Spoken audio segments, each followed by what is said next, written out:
Kepala KPPN Ramadanul khairi lana ma huwa wa masa. Bacakan dulu CV-nya beliau sekilas, Ustaz izin.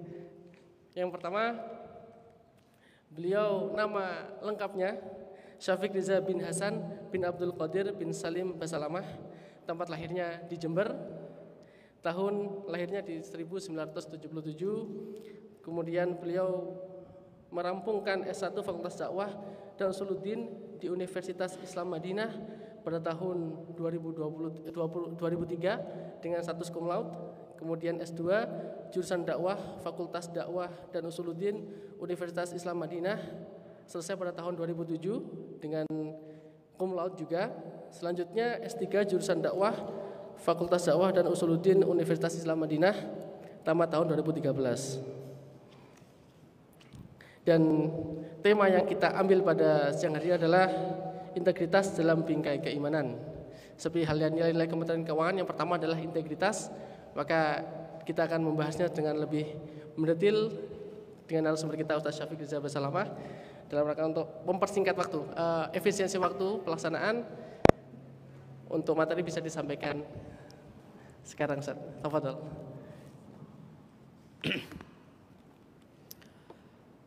Assalamualaikum warahmatullahi wabarakatuh.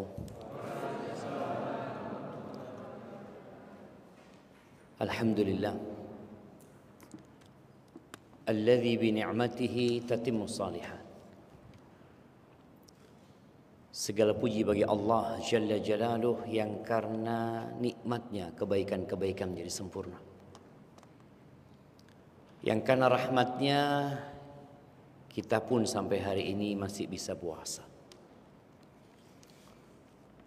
Yang puasa aja.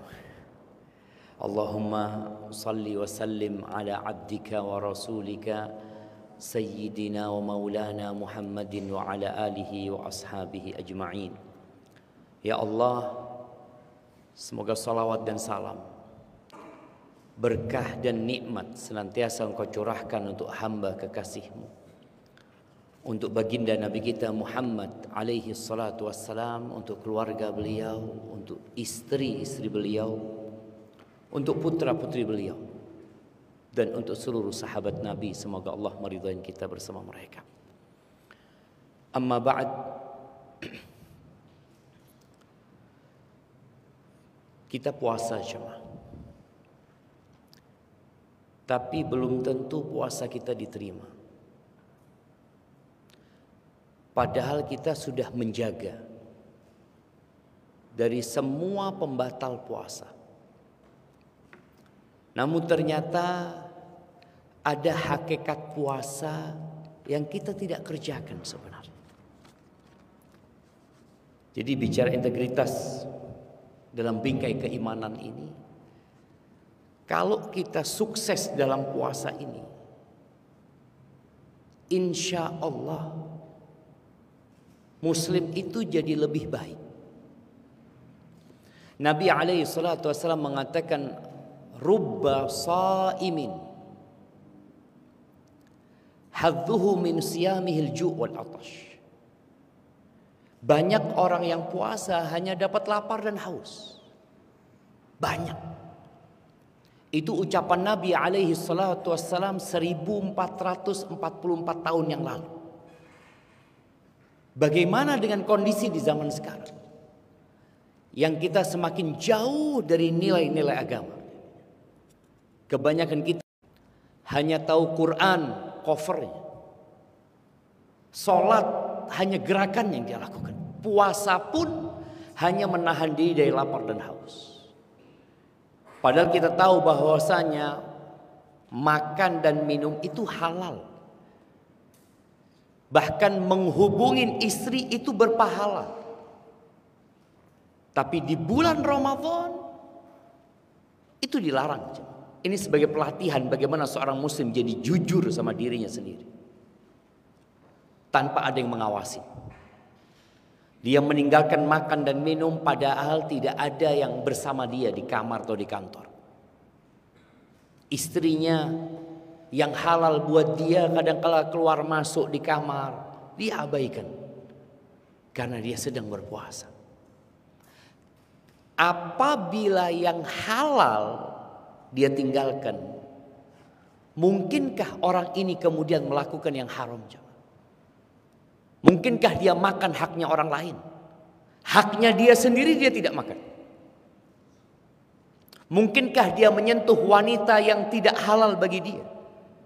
Sedangkan istrinya yang di depan orang banyak dia melaksanakan walimah, menyatakan bahwa ini istrinya, dia tidak sentuh istrinya, dia tidak gauli istrinya. Mungkinkah kemudian dia berzina? Gak bakal. Tapi yang jadi masalah, banyak orang-orang puasa tadi hanya dapat lapar dan haus. Dia tidak mendapatkan esensi dari puasa itu sendiri.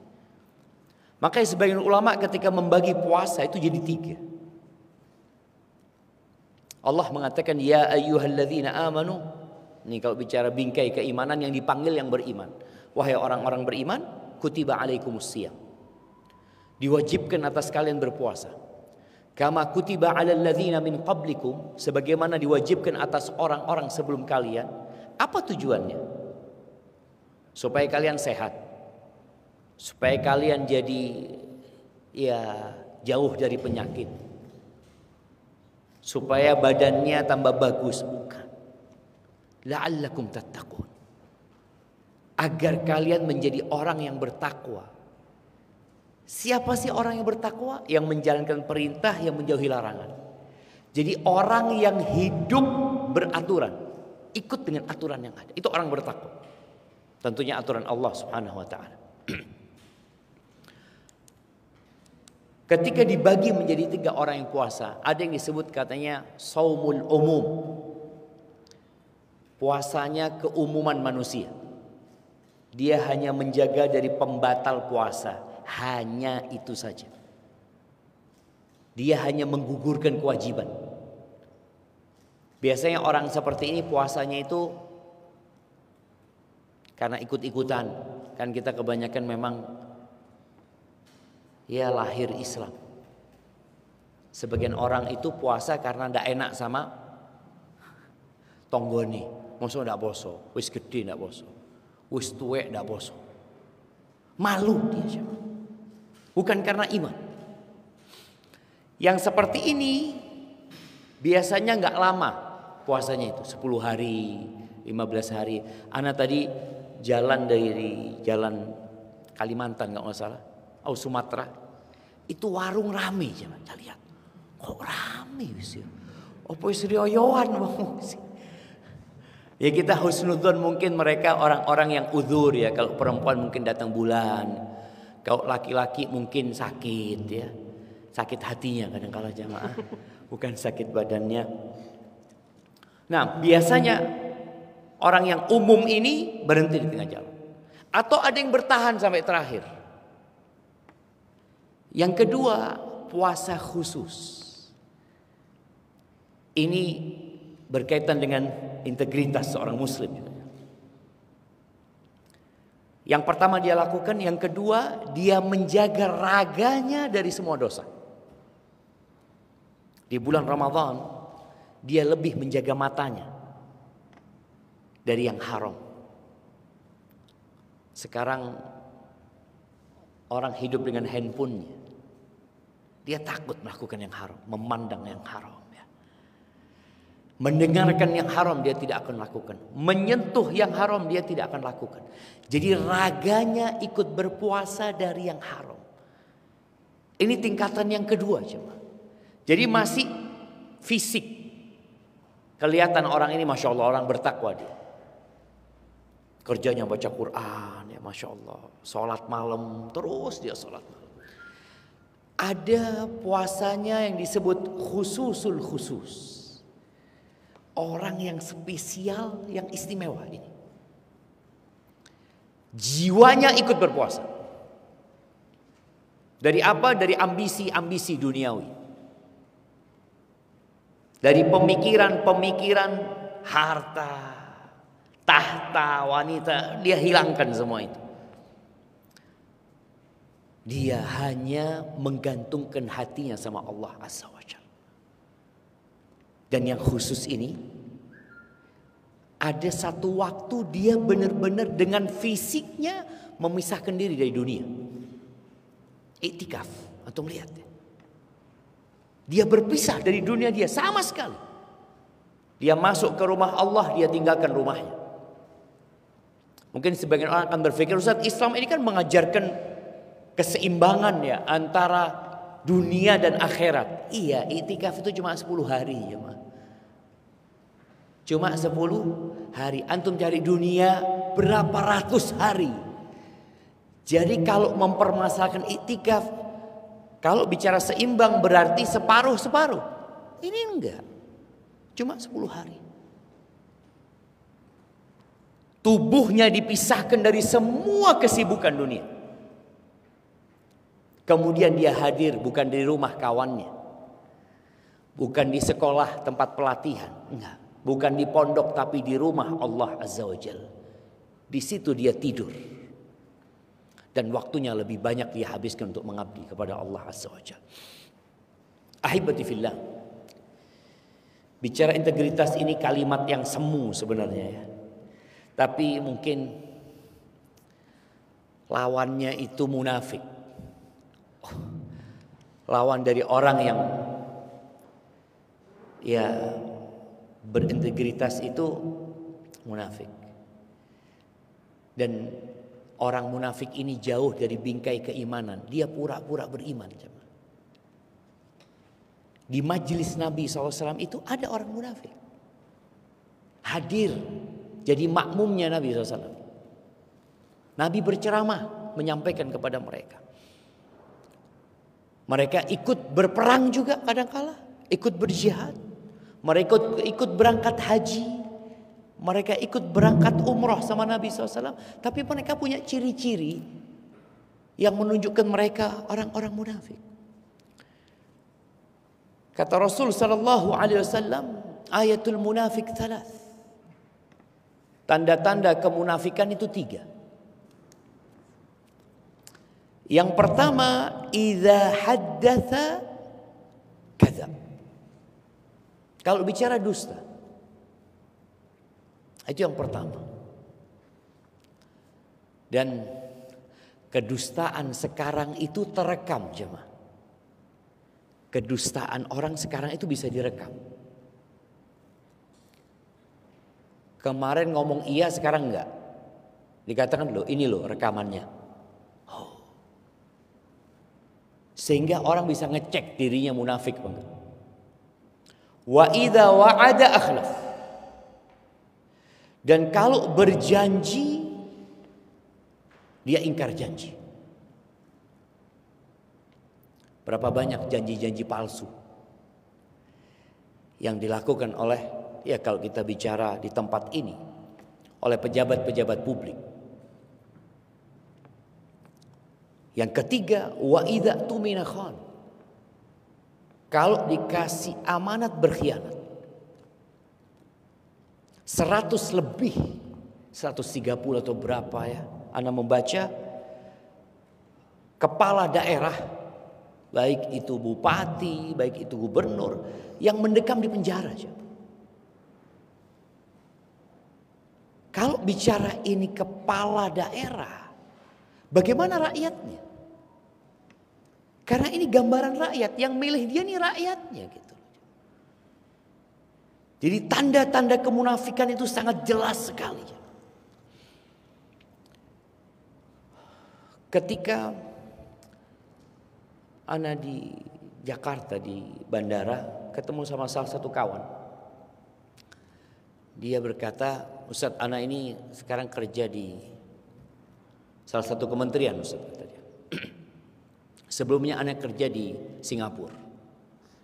Sama Abah disuruh pulang, Ana pulang. Ana ngomong sama Abah, Bah, Ana mau berhenti, Bah. Kenapa, kata Abah? Ana kerja di Singapura, Bah, bertahun-tahun, itu gak ada yang bocor. Gak ada yang bocor.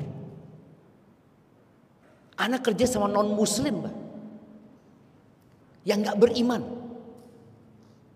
Benar-benar rapi pekerjaan, hasilnya bagus. Baru anak setahun, bocor sana, bocor sini. Dan kita disuruh pura-pura nggak ngelihat kebocoran. Ada perintah tidak terdengar, ada pernyataan tidak tertulis. Kita disuruh membiarkan kebocoran itu. Anak mau berhenti, Pak, kata dia. Kata abahnya, nak, kalau orang kayak engkau berhenti, siapa yang akan memperbaiki? Kalau orang kayak engkau berhenti. Makanya hari-hari ini menyingkap. Ternyata ada orang-orang yang tidak amanah. Kenapa orang non-muslim kok bisa? Yang mereka nggak puasa aja, mereka nggak sholat. Kita ini diajarin disiplin, tepat waktu ya. Sejak kecil. Namanya sholat itu azan, sholat. Puasa, azan, berhenti kita makan, azan subuh. Azan maghrib baru kita makan. Diajarin kita disiplin. Cuma memang tadi masalahnya ada orang yang puasa nggak dapat apa-apa. Nilai-nilai dari keimanan itu nggak ada. Cuma penampilan doang. Para ulama menjelaskan apa yang menyebabkan ada orang menjaga integritas padahal dia nggak beriman.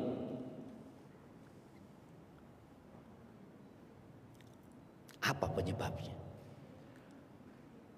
Kesenangan duniawi.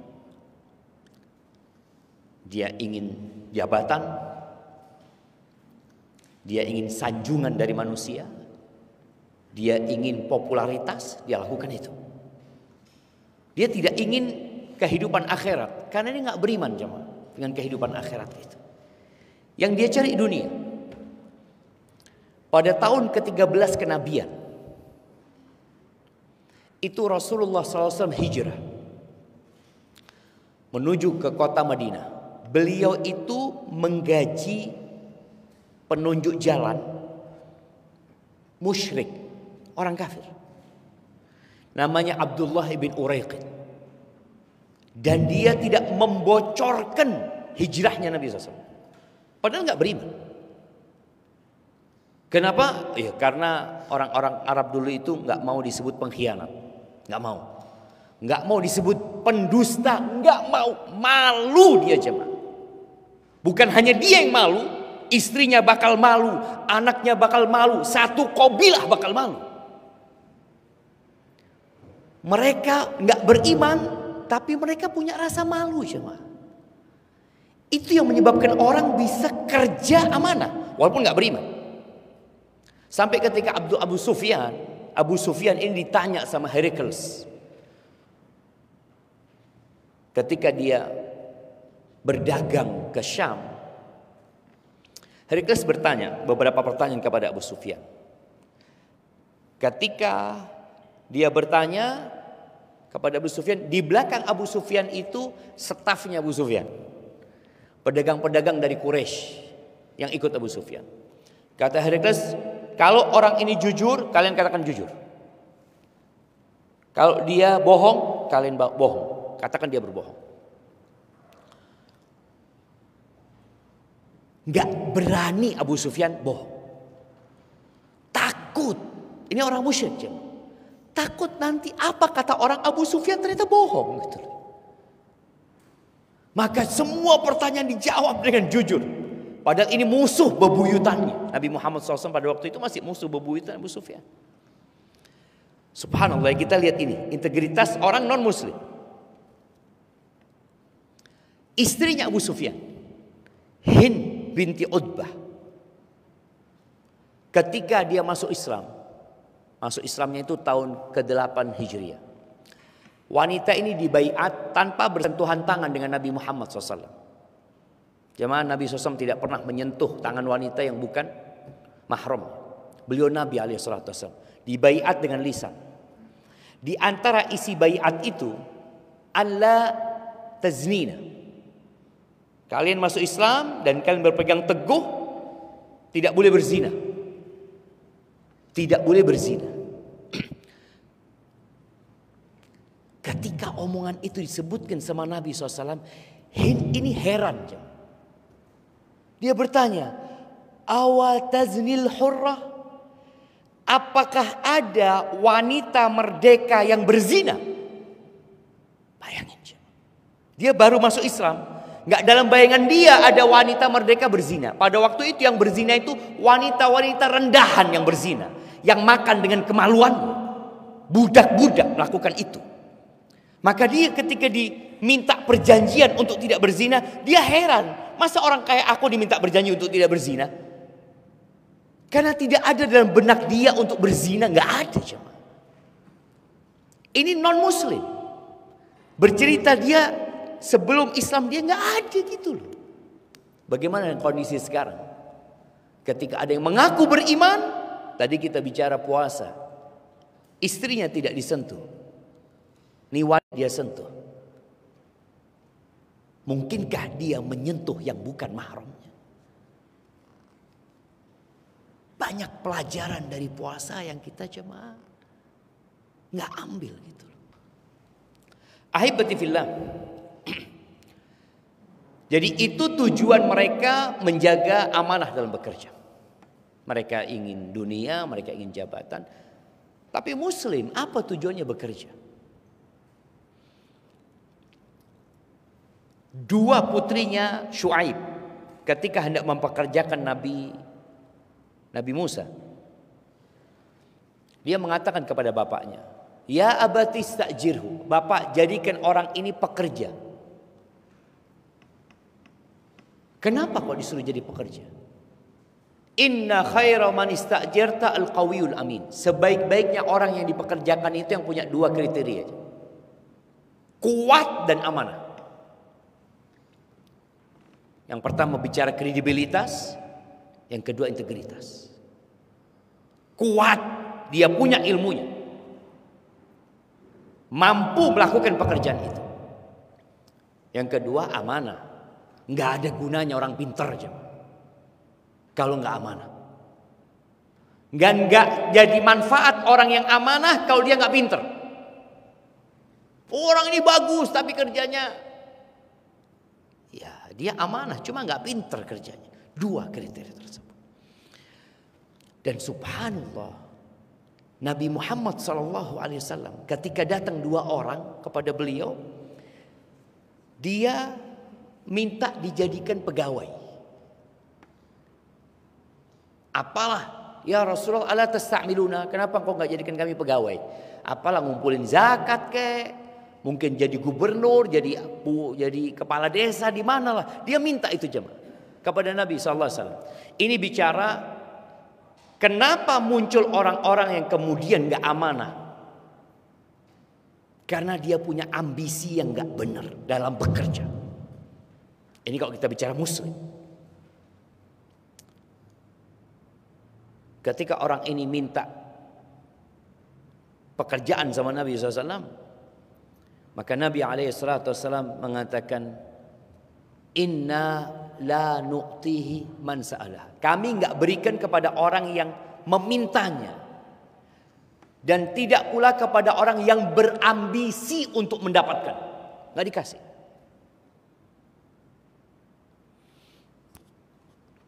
Kenapa?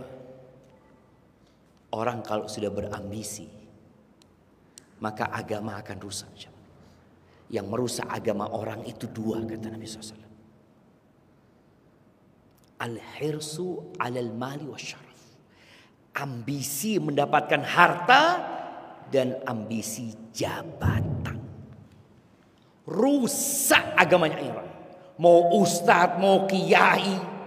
Kalau sudah punya dua ambisi ini, Nabi menggambarkan dua penyakit ini akan merusak seperti merusaknya dua serigala kalau dikirim ke kandangnya kambing. Dua serigala lapar taruh di kandangnya kambing. Itu semua kambing tercakar. Ketika orang punya dua ambisi, harta dan jabatan, kemuliaan, ini sudah jangan diharapkan agamanya. Terus kenapa kita bekerja di sini? Apa yang kita cari? Beberapa kali anak ketemu sama ada satu bintang 1 ya dari Ba'ith. Anak tanya sama beliau, Bang, orang-orang yang jadi tentara, jadi militer, jadi polisi ini, apakah benar niatnya mereka untuk bela negara? Atau mereka bekerja hanya profesi cari uang? Beda tentunya.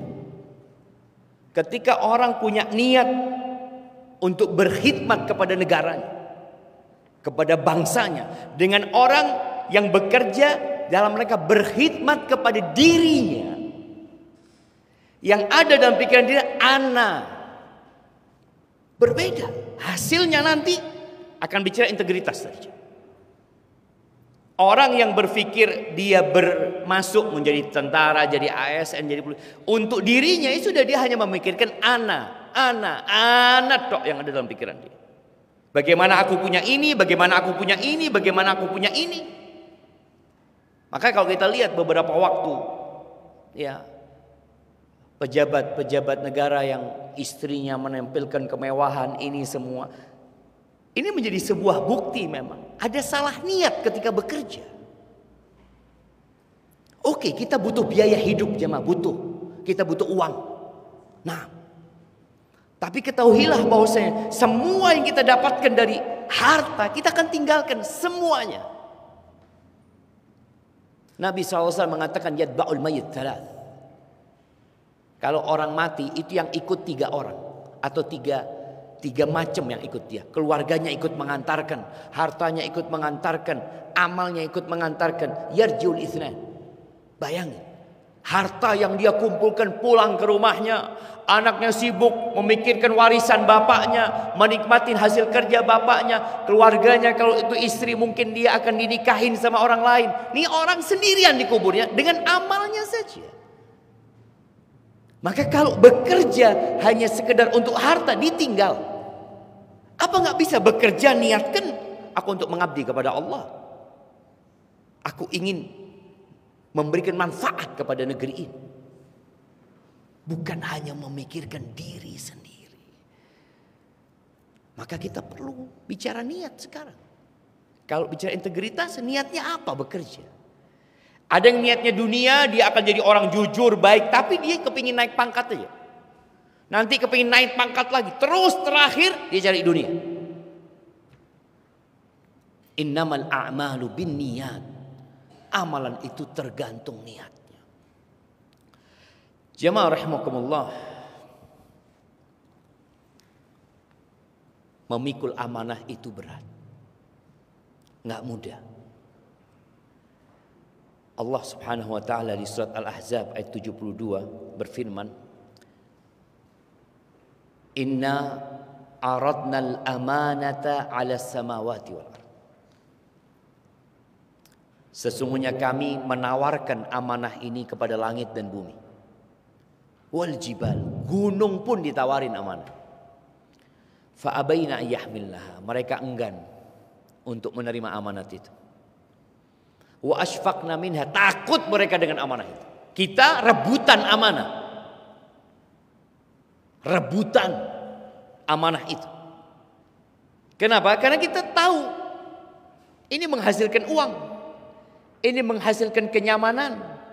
Ini menghasilkan kemuliaan, kehormatan. Ada yang dia cari seperti itu. Cuma dia lupa ini sebentar. Presiden sementara. Antum lihat. Kita itu lupa dengan kata-kata sementara. Presiden Indonesia sementara. Cuma kan nggak ditulis. Gubernur DKI sementara. Gubernur Jawa Timur sementara. Semuanya sementara. Dan kalau bicara mereka PLT semuanya itu cuma. Sebentar lagi diganti kok. Dan terbukti. Mereka akan turun diganti yang lainnya. Turun diganti yang lainnya. Diturun diganti yang lainnya. Kemudian mereka akan meninggalkan dunia selama-lamanya. Karena kita memang hanya pejabat sementara. Gunung gak mau ambil amanah itu. Wa hamalahal insan. Kita yang ambil amanah itu jemaah. Kita nih manusia. Apa kata Allah? Innahu kana zaluman jahula. Sesungguhnya manusia itu benar-benar makhluk yang sangat zalim dan sangat bodoh. Kalau bicara integritas, Allah mensifati manusia zaluman jahul, pengkhianat manusia, bodoh lagi. Maka tinggal kita mau keluar nggak dari area kebodohan dan kezaliman itu? Kita mau belajar nggak sekarang jemaah? Dan Ramadan ini madrasah kita belajar. Madrasahnya Ramadan. Maka jangan sampai 10 hari terakhir yang tersisa ini kita abaikan. Ada satu malam yang lebih baik dari 1000 bulan. Bapak-bapak ini, ibu-ibu, kalau disuruh nginep di kantor 10 hari, dikasih gaji 1 tahun, mau bapak-bapak? 10 hari nginep dikasih gaji setahun. THR aja yang 1 kali gaji jemaah diharap-harap jemaah. Gimana gaji 10 tahun? Bagaimana kalau dikasih gaji 1000 bulan? Allah menyebutkan Lailatul Qadar itu 1000 bulan. Lebih baik dari 1000 bulan. Akan melakukan apa saja. Disuruh nginep 10 hari, jangan 10 hari bos. Saya tambah 20 hari saya nginep. Kalau mau dikasih gaji 1000 bulan. Tapi karena ini pahalanya di akhirat, kita santai. Di 10 hari terakhir ini, yang ramai itu pasar bukan masjid. Antum akan lihat. Emak-emak akan sibuk bikin kue. Bukan cari Lailatul Qadar. Semuanya persiapan buat Idul Fitri. Padahal Idul Fitri tidak diperlukan persiapan sama sekali. Nggak perlu persiapan Idul Fitri. Dia datang, otomatis datang Idul Fitri ini. Selesai Ramadan datang Idul Fitri. Antum pagi makan mesti sudah. Iya Ustaz, kalau nggak lontong kan nggak enak. Kalau nggak ini, aduh ini itu. Orang sibuk menghiasi rumahnya, lupa menghiasi hatinya. Orang sibuk bersolek untuk wajahnya, lupa untuk bersolek hatinya. Itu yang terjadi. Kita ini sibuk dengan penampilan, dengan mazahir jemaah. Takwa itu di sini loh tempatnya. Di sini kata Nabi, at-taqwa hahuna. Sini tempatnya ketakwaan. Dan lebaran itu bukan untuk yang pakai baju baru. Makanya memalukan sekali jemaah kalau ada orang nggak puasa, ada orang nggak berjuang di Ramadan, lalu dikatakan selamat Idul Fitri. Selamat apa nih? Nggak poso selamat. Nggak selamat. Kita tahu teman kita nggak puasa, ucapkan nggak selamat Idul Fitri. Betul kan? Kalau antum kan keselamat, antum bully dia. Loh aku udah. Itu termasuk pembulian, penghinaan. Ketika orang-orang yang gagal antum katakan selamat ya. Selamat atas kegagalanmu, penghinaan antum.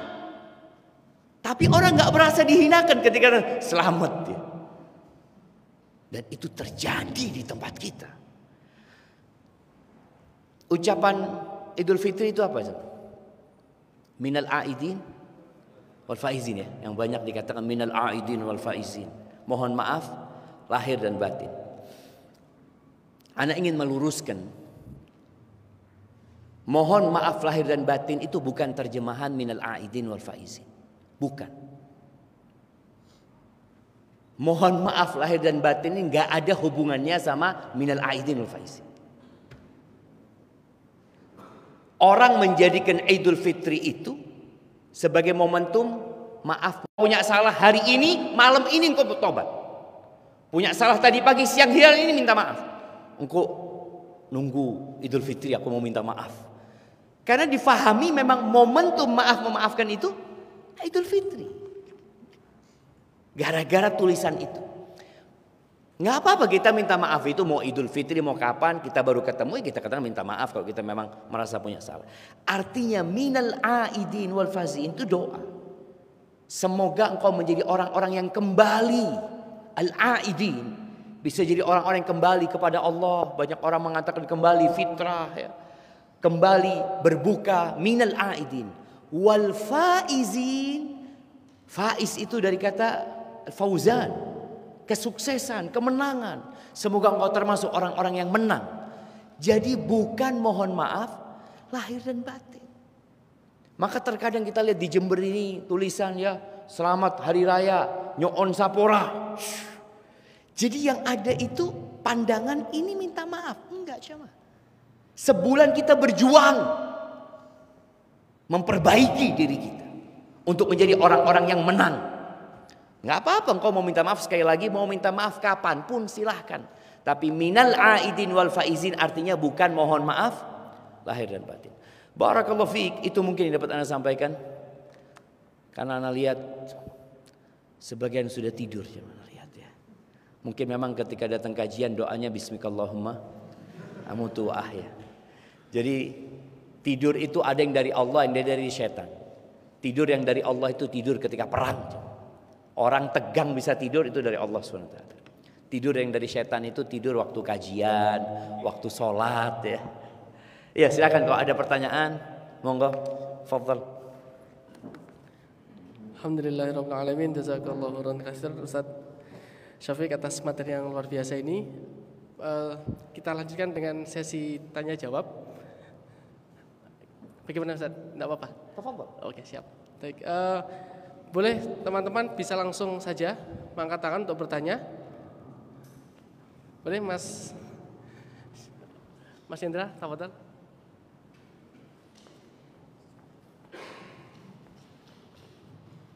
Assalamualaikum warahmatullahi wabarakatuh. Waalaikumsalam warahmatullahi wabarakatuh. Izin Ustaz bertanya, berikan kami nasihat terkait tata cara iktikaf yang baik Ustaz. Untuk Terkait dengan apa? tata cara iktikaf yang baik. Iktikaf Iktikaf. yang baik. Itu aja ya Ustaz. Assalamualaikum. Masya Allah jamaah. Iya, bicara iktikaf ini Rasulullah Sallallahu Alaihi Wasallam itu beliau pernah iktikaf di 10 malam pertama Ramadan, mencari Lailatul Qadar. Tadi 1 malam lebih baik dari 1000 bulan. Ternyata nggak ada di malam pertama. Akhirnya di malam yang kedua, di 10 malam yang kedua, ternyata nggak ada. Lalu dikatakan itu ada di 10 malam terakhir. Maka Nabi SAW mengatakan, man arada an ya'takif falya'takif. Kata Nabi, yang mau iktikaf hendaklah iktikaf di 10 malam yang terakhir. Akhirnya sahabat semua pada banyak yang iktikaf di Masjid Nabawi. Kalau bicara tata cara iktikaf ini ada yang full, ada yang setengah, ada yang seperempat, ada yang 1/10, tergantung kemampuan orang. Rasulullah SAW kalau iktikaf itu beliau akan masuk ke masjid di sebelum tenggelamnya matahari tanggal 21, malam 21, besok berarti. Jadi sebelum matahari terbenam, sebelum maghrib beliau sudah masuk ke masjid. Baru keluar dari masjid itu malam Idul Fitri. Itu iktikaf full. Namun ada iktikaf yang minimal. Itu yang maksimal ya. Iktikaf minimal ya berapa jam kau mampu di masjid, fadhal. Antara maghrib sama isya engkau niatkan iktikaf, jadi iktikaf seperti itu. Tapi ada orang yang iktikafnya cuma di malam hari, karena dia siang hari harus kerja. Dia masuk mamanya pulang kerja, habis subuh dia pulang sudah, karena untuk bekerja. Nggak apa-apa, karena memang yang namanya Lailatul Qadar ini malamnya, bukan di siang harinya. Namun siang hari ini punya peran penting untuk malamnya, yaitu persiapan di siang hari.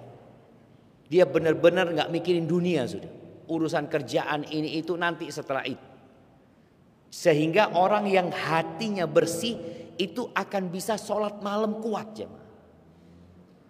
Kenapa ada orang-orang sehat, ada orang sehat goes jemaah ke Bondoso bisa, masya Allah dia sampai situ Bondo balik lagi bisa.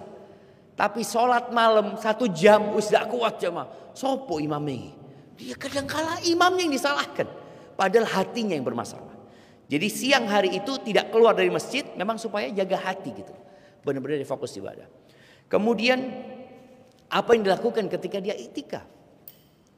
Nabi SAW menghidupkan malamnya dengan sholat malam, baca Quran, berzikir, berdoa, istirahat sedikit, bangun lagi ya, terus seperti itu. Jadi kembali kepada kemampuan orang. Orang yang sudah niat iktikaf, ingat jangan dirusak iktikafnya dengan keluar. Kalau dia niatnya 10 hari ya sudah 10 hari. Tapi kalau dia ngatakan enggak, saya mau iktikaf sampai subuh saja, ya sudah, habis subuh selesai masa iktikaf dia. Kalau dia niat iktikaf 10 hari, kemudian 5 hari keluar, ya berarti dia merusak iktikafnya. Namun nggak ada konsekuensi apa-apa sebenarnya. Hanya ya nggak sempurna gitu. Dan iktikaf ini harus di masjid. Harus di masjid. Ibu-ibu pun nggak apa-apa iktikaf. Istri-istri Nabi ikut iktikaf. Di musola rumah kita yang digunakan untuk sholat 5 waktu, nggak apa-apa kita iktikaf di sana. Seperti itu gambaran ringkas tentang iktikaf. Dan jangan sibuk dengan handphonenya ya. Orang jangan iktikaf di masjid kemudian belanja di marketplace. Berarti antum cuma badannya doang yang di masjid, hatinya di luar masjid gitu loh. Barakallahu fikum. Nggak apa-apa, tidur nggak apa-apa. Cuma jadi berdiam di masjid. Tidur itu ya usahakan jangan tidur terus ya. Karena ada orang yang pindah tidur jemaah. Jadi ibadahnya sama aja. Dia mau di masjid sama di rumah sama aja gitu loh. Tidak. Jadi tidur itu istirahat diperlukan. Tapi perlu dikondisikan. Karena Nabi SAW istirahat beliau. Tapi ibadahnya lebih banyak daripada tidurnya. Hadza wallahu a'lam bissawab. Selanjutnya 2 pertanyaan lagi. Tafadhol Pak Saim.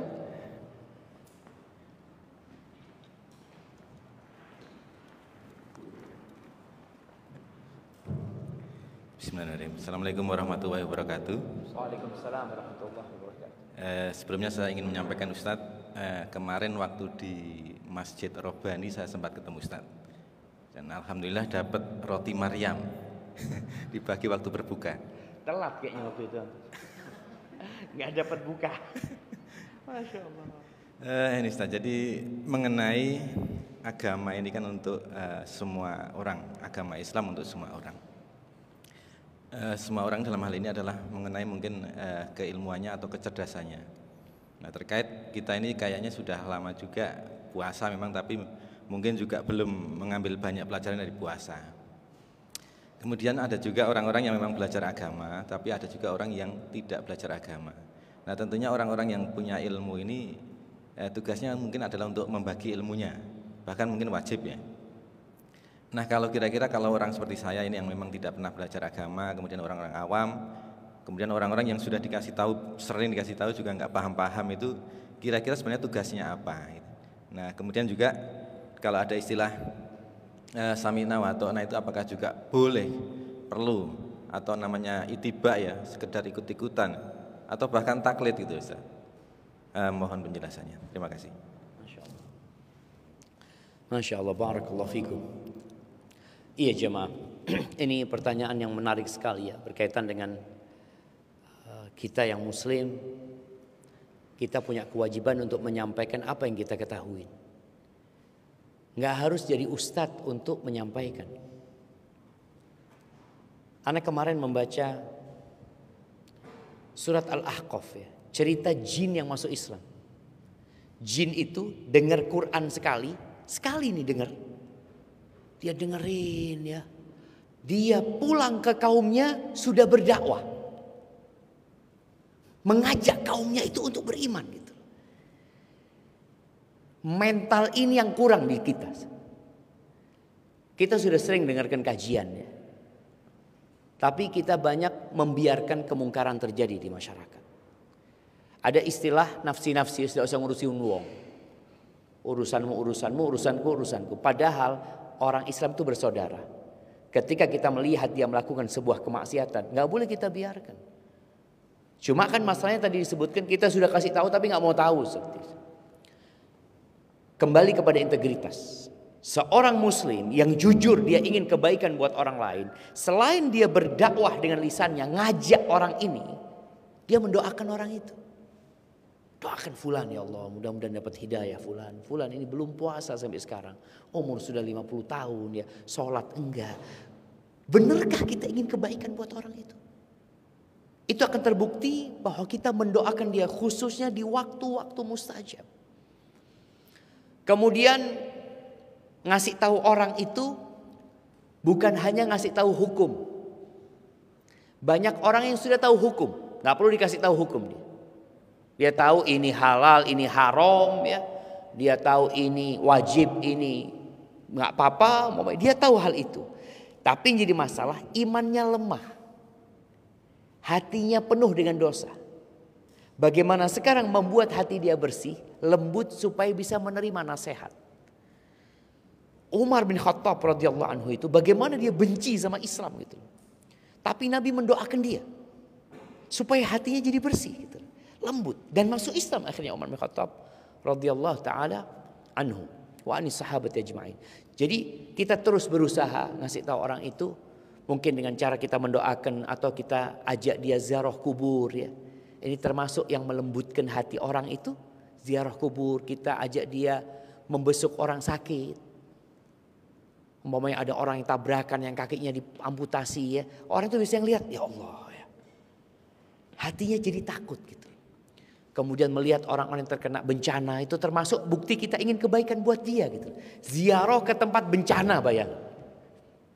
Itu mungkin yang bisa kita lakukan untuk dia.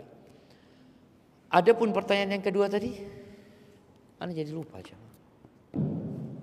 Sebaliknya kan kalau misalnya kita merasa sebagai orang yang awam, kemudian juga tidak paham gitu ya. Ini tugas kita sebenarnya apa Ustadz? Karena kemudian juga mungkin banyak sumber-sumber ilmu. Juga kemudian apakah bisa misalnya kita karena tidak sempat mendalami hal itu, kemudian kita ikut-ikutan Ustadz? Oh, oke. Iya. Iya jamaah. Jadi agama ini pegangan hidup kita. Rasulullah SAW mengatakan talabul ilmi faridatun ala kulli muslim. Menuntut ilmu itu kewajiban buat setiap muslim. Ini bicara ilmu agama yang wajib. Ilmu yang lain nanti hukumnya berbeda-beda. Ada fardu kifayah ya seperti itu. Bicara kewajiban setiap muslim. Kalau dikatakan boleh nggak kita ikut-ikutan Ustaz dalam beragama ini seperti itu. Ada hal yang kita nggak boleh ikut-ikutan. Karena perlu keyakinan. Sehingga dia harus benar-benar belajar urusan tentang Allah umpamanya, tentang Tuhan dia. Bicara tentang rukun Islam yang 5, tentang rukun iman yang 6, dia harus benar-benar mempelajarinya. Kalau dikatakan kamu beriman dengan malaikat, iya beriman. Apa malaikat itu? Ya malaikat pokoknya sudah.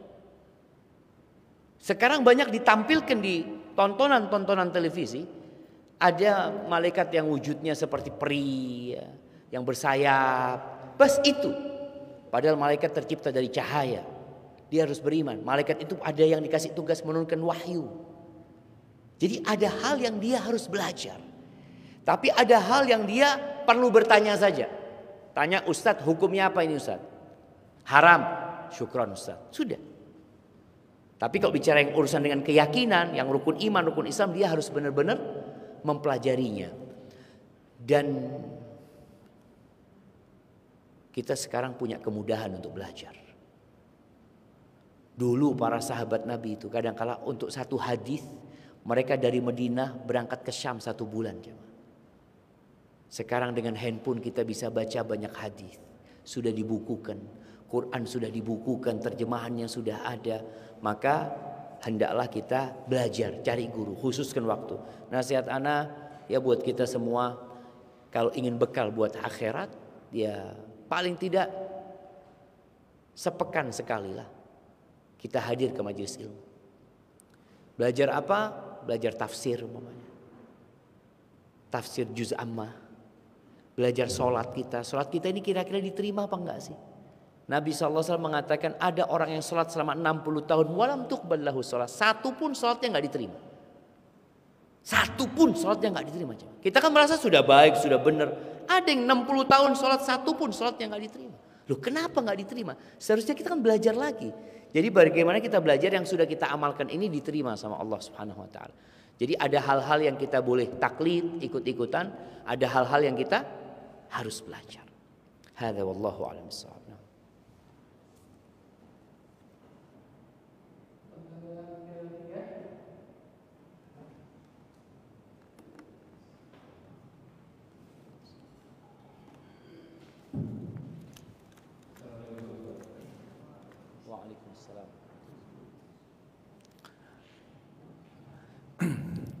Izin bertanya Pak Ustadz, fenomena sekarang ini sangat sering sekali, atau mungkin tahun-tahun kemarin juga, tahun-tahun sebelumnya juga adanya buka bersama, gitu kan. Baik itu buka bersama dengan kolega, dengan teman, dengan grup dan sebagainya. Namun demikian memang tidak semuanya, tapi sebagian akhirnya jadi seperti mengesampingkan sholat maghribnya. Bahkan tidak sedikit yang ada yang meninggalkan sholat maghribnya. Gitu. Terkait dengan hal seperti ini, Pak Ustadz, memang sholat dan puasa itu ya sama-sama wajib. Kalau dicari tingkatannya mungkin Ustadz yang lebih tahu, nanti mohon pencerahannya bagaimana kondisi seperti itu, karena kadang-kadang orang berpikiran lebih wajib puasa daripada sholatnya, karena sholat hampir setiap hari dilakukan. Kalau puasa kan hanya bulan Ramadan. Ada sebagian orang yang punya berpikiran seperti itu. Nanti mohon pencerahannya. Kemudian apa tadi ya? Oh ya, sementara itu dulu, yang satu lupa saya. Terima kasih. Assalamualaikum warahmatullahi wabarakatuh. Masya Allah, barakallahu fiik. Nah, ya, bicara fenomena buka bersama, yang pertama kita harus tahu bahwa buka bersama itu bukan amalan yang dianjurkan, ya, bukan. Yang dianjurkan itu mensegerakan berbuka. Mau sendirian, mau bersama, silakan, bebas gitu. Di masjid-masjid diadakan buka bersama. Dan biasanya diadakan kajian ilmu sebelum berbuka. Sehingga hal itu membuat orang-orang dapat banyak manfaat. Pertama, tadi bicara itikaf, dia dari habis asar sampai maghrib, ya. Kalau dia niatkan itu, kemudian dia mendapatkan ilmu, kemudian dia berbuka. Berbuka itu bukan tujuan utama, makannya biasa. Kalau nasi yang di masjid itu nasi bungkusan itu, ya yang penting batal no puasa gitu. Sedangkan fenomena yang disebutkan itu kayaknya bukan yang itu kan, yang berbuka bersama di hotel, buka bersama di restoran, di mana-mana. Ini menyedihkan. Di bulan Ramadan itu harga makanan pokok naik. Seharusnya turun. Karena umat Islam sedang berpuasa. Umat Islam itu sedang tidak wisata kuliner. Tapi ternyata Ramadan jadi wisata kuliner. Bahkan makanan-makanan yang gak ada di luar Ramadan, di Ramadan ada. Jadi orang yang dipikirkan itu buko, sahur, buko, sahur. Padahal itu bukan tujuan sebenarnya. Mudah-mudahan ke depan kita bisa memperbaiki, ya. Kita bisa memperbaiki bagaimana mengajak umat Islam ini, ya, berbuka itu cukup kurma, minum air, sudah cukup cuma. Mau makan ya makan yang biasa. Jadi bukan balas dendam. Yang dilakukan oleh orang-orang yang buka bersama, mereka memanfaatkan momentum makan sebenarnya. Karena orang ini makannya bareng, gak ada makan siang bersama, akhirnya yang ada makan maghrib bersama. Sebagian orang yang berbuka itu gak puasa juga, Pak. Jadi bukan dia itu gak sholat, puasa juga enggak. Tapi urusan berbuka bersama. Sampai ada satu orang, ya, dia ngomong, dia pegawai, dia cerita, Ustaz, aneh ini Ustaz, di kantor cuma aneh yang puasa Ustaz. Cuma aneh yang puasa. Tapi nanti buka bersama semuanya buka Ustaz. Anak bingung, ya Allah, orang-orang ini. Baik, mana yang lebih utama antara berbuka dengan sholat? Orang yang puasa tapi tidak sholat, puasanya bermasalah. Bagaimana bermasalah? Kelak pada hari kiamat yang pertama dihisap itu sholatnya. Sholatnya benar, yang lainnya benar. Kalau sholatnya nggak benar, puasanya jelas nggak benar. Boleh jadi karena ikut-ikutan tadi, boleh jadi karena ya orang pada puasa, anak ikut puasa. Jadi bukan karena imanan wahtisaban. Orang yang akan diampuni dosanya itu man shoma ramadhana imanan wahtisaban. Yang puasa Ramadan karena beriman dan karena berharap pahala. Sebagian orang ini puasa karena dia berpikir, Ustaz, ana pernah dengar hadis dari satu Ramadan ke Ramadan selanjutnya penghapusan dosa, Ustaz. Ana kepingin dihapuskan dosanya, Ustaz. Jadi tidak sholat dia. Padahal hadisnya itu lengkapnya sholat yang 5 waktu. Dimulai dari sana penghapusan dosa. As-shalawatul khams, sholat yang 5 waktu. Kemudian dari Jumat ke Jumat selanjutnya, dari Ramadan ke Ramadan selanjutnya, dari umroh ke umroh selanjutnya. Itu penghapusan dosa. Yang dia ingat cuma Ramadan ke Ramadan. Ini proses. Ada penghapusan dosa harian, ada penghapusan dosa pekanan, ada penghapusan dosa tahunan, itu Ramadan.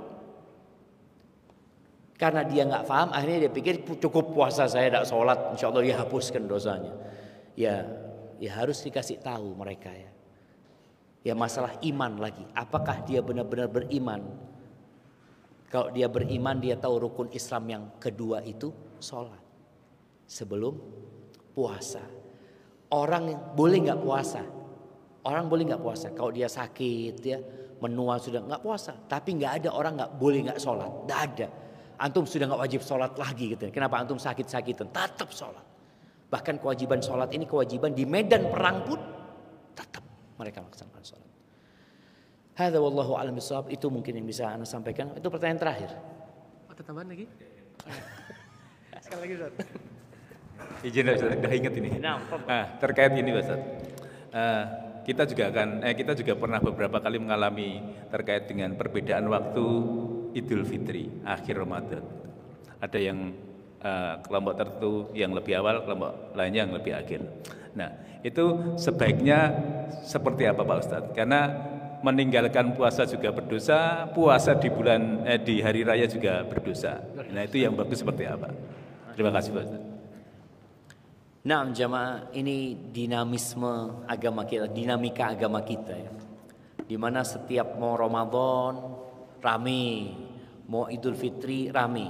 Ini menunjukkan bahwasanya umat Islam itu umat yang harus belajar terus. Belajar bukan seperti buku paten yang sudah selesai kayak gini nih, enggak. Dan umat Islam diminta ikut. Seluruh Indonesia diminta ikut. Ini ikut siapa kita ini? Idul Fitrinya ini mikir terus. Iya, memang yang pertama penentuan awal Ramadan dan penentuan awal Syawal itu dengan apa? Ini yang ada khilaf di antara para ulama. Jumhur ulama itu berpendapat penentuan itu dengan ru'yatul hilal, dengan melihat. Karena Nabi SAW mengatakan sumu li ru'yatihi wa aftiru li ru'yatihi. Puasalah kalian ketika melihat, berbukalah ketika melihat. Itu sabda Nabi SAW. Jadi bukan dengan keberadaan hilal. Kalau hisab itu kan dihitung, ada nih hilal. Mau kelihatan nggak kelihatan tapi dihitungan ada. Nabi menyebutkan, fa in ghumma alaikum. Bagaimana kalau mendung? Nggak kelihatan bukan karena nggak ada. Boleh jadi hilalnya ada, sudah lahir, tapi nggak kelihatan karena mendung. Apa yang dilakukan? Kata Nabi SAW, fa'atimmu iddata syahri 30 yawman. Ya sudah, kalau malam 30 itu nggak kelihatan, kalian lengkapi jadi 30 hari. Sekali lagi bukan karena nggak ada hilal ya, tapi karena terhalang tidak kelihatan. Yang menggunakan hisab nggak melihat itu sudah. Ada pendapat sedikit sebenarnya itu dari ulama yang membolehkan hisab itu. Hukum asalnya tetap ru'yatul hilal. Apa sikap kita sekarang? Karena Nabi SAW sudah memberikan patokan kepada kita, maka kita ikut itu. Kalau memang mendung nggak kelihatan, walaupun secara hitung-hitungan itu masuk, ya kita jaga puasa. Loh, antum gimana puasa? Ini Idul Fitri sudah, kan kalian seperti itu. Iya, itu Idul Fitri menurut hitungan. Menurut yang diperintahkan Nabi untuk melihat belum. Makanya kadangkala hari ketiga itu bulannya sudah besar. Loh iyo, kita kayaknya salah ini. Enggak salah. Karena mengikuti arahan Nabi SAW. Kalau mendung, kalau nggak kelihatan kan selesai. Sama kali nggak kelihatan kan aman. Memang ya sudah nggak kelihatan gitu loh. Berarti kita lengkapin 30 hari. Tapi ini mendung. Mendung itu memungkinkan hilalnya ada. Dan secara hitungan mungkin sudah lahir seperti itu. Tapi tetap kita ngikutin ya sudah. Lengkapin 30 hari. Seperti itu. Dan dalam hal ini memang kita harus belajar lapang dada ya. Kadangkala kita sik poso iki wis buka, duh wis takbiran. Jadi kita bertetanggaan kadangkala ya kita berlapang dada menghadapi adanya perselisihan di sini, tapi kita melihat pendapat yang lebih kuat, yang lebih aman yaitu mengikuti arahan Nabi SAW walaupun hilalnya dimungkinkan sudah lahir. Hadza wallahu a'lam bissawab. Alhamdulillahirabbil alamin. Bapak Ibu sekalian, kita telah di penghujung acara. Semoga materi yang disampaikan kepada kita semua memberikan manfaat dan bisa kita terapkan dalam terutama di bulan Ramadan, dan kita bisa menutup kegiatan Ramadan ini dengan amal-amal terbaik kita insyaallah. Jazakallahu khairan Ustaz atas materi yang telah disampaikan. Ada hadiah 3 buku untuk yang bertanya tadi. Mas Umar bisa minta tolong diberikan ke yang bersangkutan.